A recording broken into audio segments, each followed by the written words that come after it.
आणि नाशिक या दोन ठिकाणची पालकमंत्री पदं रखडली आहेत। या मुद्द्यावरून माजी खासदार राजू शेट्टींनी महायुती सरकारवर निशाणा साधला।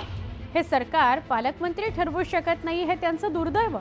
त्यांना मिळालेलं बहुमत बेगडी असून अजूनही निवडणुका होऊन 2-3 महिने उलटले तरी देखील सरकारला आपली पकड मिळवता आलेली नाही।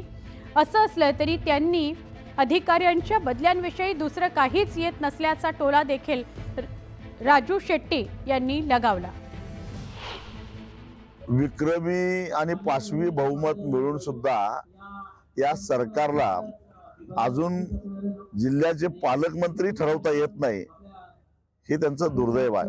म्हणजे हे बहुमत हे बेगडी आहे आणि अजूनही निवडणुका होऊन 2-3 महिने होऊन गेले, अजूनही सरकारला आपली पकड प्रशासनावर बसवता आलेली नाही आहे। केवळ अधिकाऱ्यांच्या बदल्या करणं याच्या पलीकडे काय या सरकारने केलेलं नाही आहे।